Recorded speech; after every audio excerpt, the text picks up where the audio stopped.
Why, hello there, and welcome to my little bit of a 1 hour of power review of the 2024 Specialized Stumpjumper Expert. So thank you to Specialized for bringing these rigs out to Harcourt, Larr Ba Guawa, as I pedal my way up Trail 7 Gart. And of course, this is day 6 of the Great Cycle Challenge, raising money for children's cancer research. So again, if you know someone participating, donate, ride with them, whatever. So we'll crack on.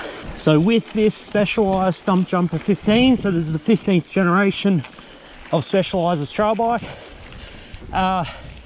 there are going to be some key headlines I'm going to need to focus on while riding this bike, chief of which is the shock that's in the frame. So it's a Fox Float DPS with GENIE Technology, and I'll talk more about that later.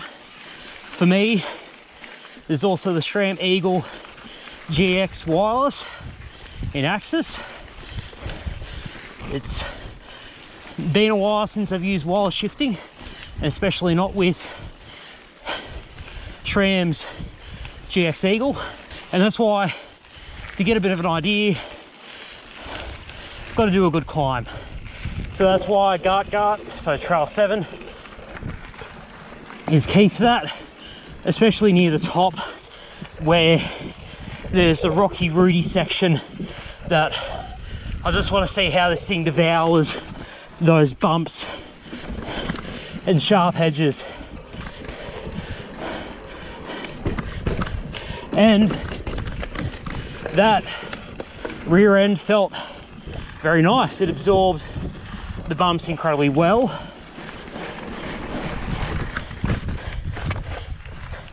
Whoop, as I almost stall it, but the rear end kept pretty well in check. Oh, front end's nimble. Okay. So compared to Jaeger, which feels a bit like a tank going up this, even when I just did some of the messiest climbing lines, the bike recovered well. All right, sorry for the panting and such, but here goes. Oh, that felt pretty good. Here goes some technical climbing on the Stumpjumper. Now, I usually stuff this bit up. Let's see how. Yeah, that's pretty darn good. I did have to dab the foot because I didn't exactly want to fall off sideways and end my review, but at times I've barely been able to do that little bit of a rock up, and rear end felt really nice off that mini drop. Need to relax and let the bike start doing its thing. The other thing is that I forgot to mention, aside from the wind, the Maven brakes that are on this rig, apparently even more powerful than the code RSCs. So after my previously most powerful brake was the Guide RSs, to be told that these are even more powerful than code RSCs, which I think I might have tested once on the track session, it is reasonably formidable. But if that's how Specialized have set up the Expert to be run, then it's gonna work. And the modulation out of them is great, and that landing, while not seeming spectacular on camera, felt great on the rear end. The GENIE definitely feels different to other shocks. All right, here I am on trail 1, more or less cooling off a bit, because that was one hot ride down the Great Southern Descent, and it had to be one of the greatest rides of my life. Like, it felt like a little bit of an awakening that I haven't felt since testing out the Giant stance for the first time and getting into dual suspensions, or when I took Jaeger down its first descent. Like, this bike is just another level that I've never experienced before. And like, I've ridden the Slash, I've ridden the Session, so I've ridden many downhill capable bikes, but this bike just, it's something so different and refined, and I really can't believe it. Like, again, this is coming from someone full sail, loves their Trek Fuel EX, but if I was in the market for a trail bike, you know, this is really a compelling option. Time to have a conclusion about my hour of power ride with the Specialized Stumpjumper 15 Expert.